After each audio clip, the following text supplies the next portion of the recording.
Honourable Annette King. Thank you, Mr. Chairman.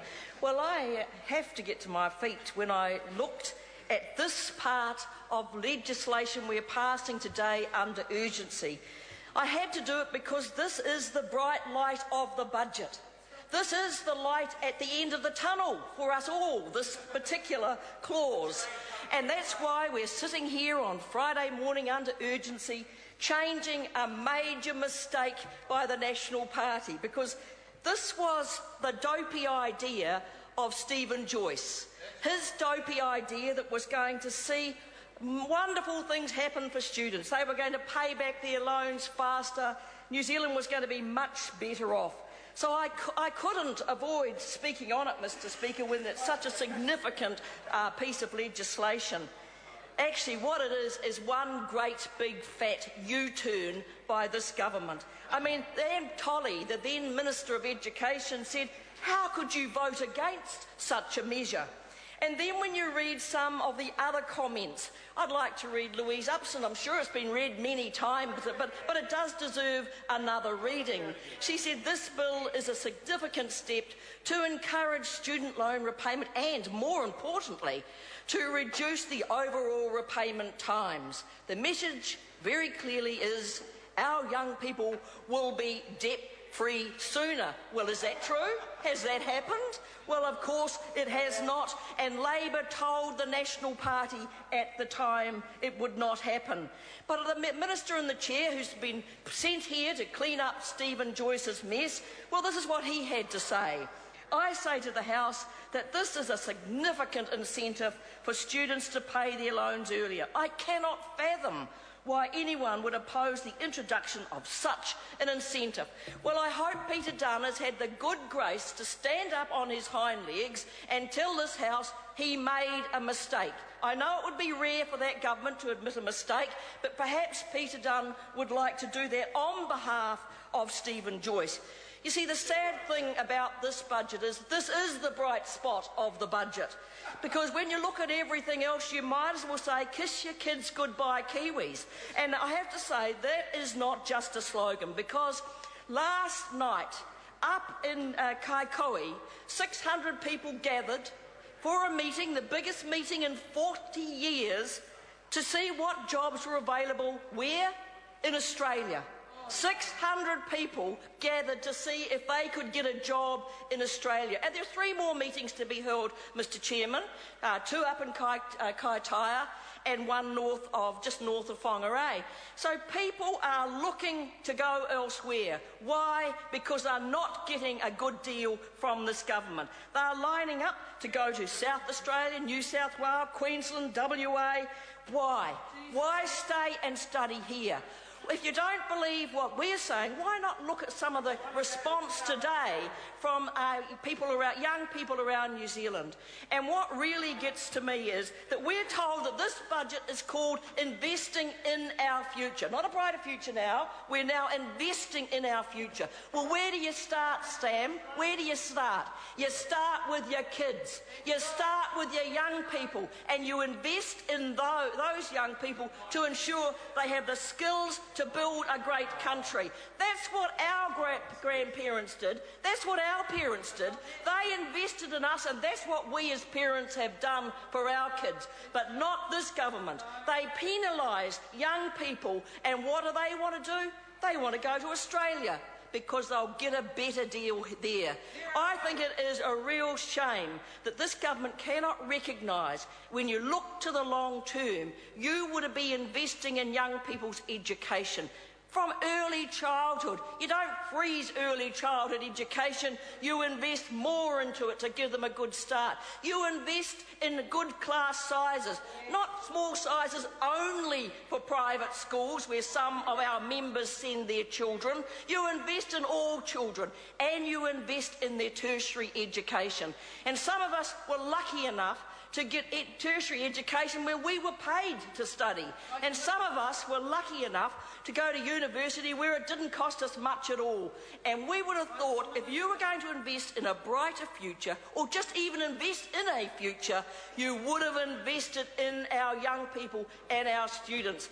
So I have to say, Mr. Chairman, this is the only bright spot. This is the light at the end of the tunnel. Well done. You made a mistake and now you're admitting it. The question is that part 3 stand part. Those of that opinion will say aye. Aye. Contrary, no. The ayes have it. There's a call for a party vote, is there? The clerk will conduct a party vote. New Zealand National. 59 votes in favour. New Zealand Labour. 34 votes in favour. Green Party.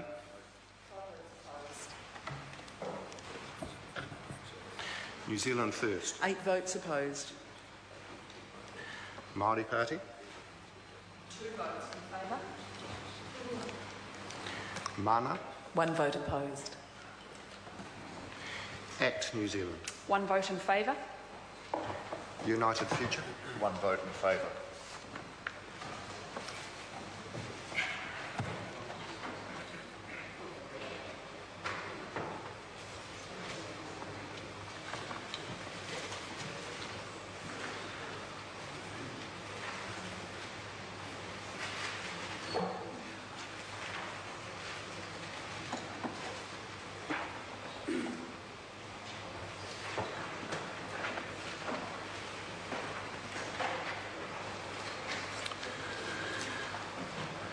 The ayes are 97, the noes are 21. Part 3 will stand part. The question now is that clauses 1 and 2 stand part. I'll put the questions. The question is that clause 1 stand part. Those of that opinion will say aye. Aye. Contrary, no. No. The ayes have it. Party vote. Clerk will conduct the party vote.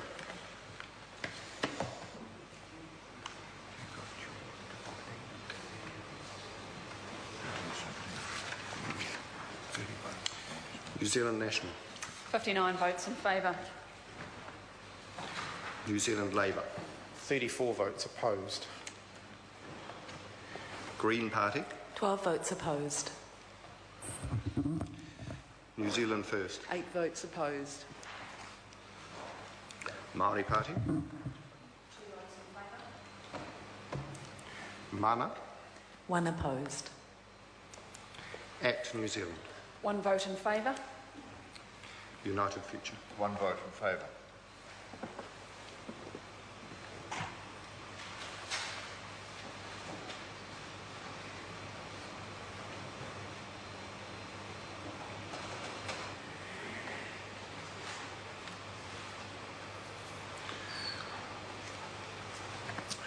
Ayes are 63, noes 55. Clause 1 will stand part. The question now is that clause 2 stand part. Those of that opinion will say aye. Aye. Contrary, no. No. The ayes have it. Party vote. The clerk will conduct the party vote. New Zealand National. 59 votes in favour. New Zealand Labour. 34 votes opposed. Green Party. 12 votes opposed. New Zealand First. 8 votes opposed. Māori Party. 3 votes in favour. Mana. 1 opposed. Act New Zealand. 1 vote in favour. United Future. 1 vote in favour. Point of order. Point of order, Louise Upson. Mr Chairman, I seek leave to amend the votes for the Māori Party in the last 2 votes cast. They should be 3 instead of 2. Leave is sought for that purpose. Well, it only is required for the first vote because I haven't declared the second vote. No, I've cast... Yeah, but I haven't declared the second vote. I've cast 2 votes already for 2 Oh, and right. 1 for 3. Okay, well, we'll set that. Leave is sought. Is there anyone opposed to that course of action? Appears not. Leave is granted.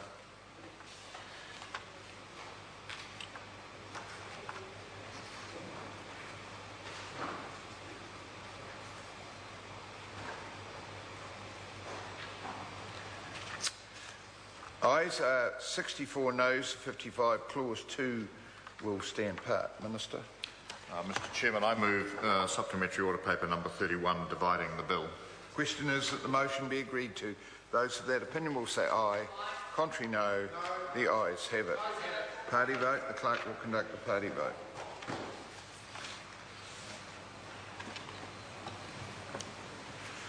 New Zealand National. 59 votes in favour. New Zealand Labour. 34 votes opposed. Green Party. 12 votes opposed. New Zealand First. 8 votes opposed. Māori Party. 3 votes in favour. Mana. 1 opposed. ACT New Zealand. 1 vote in favour. United Future. 1 vote in favour.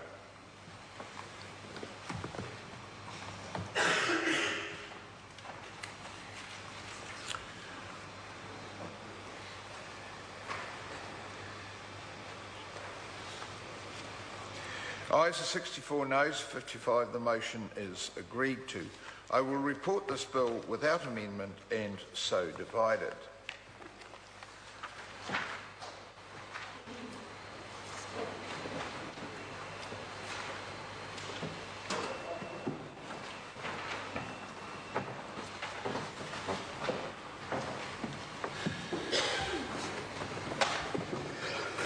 Members, the House is resumed. Mr Chairman.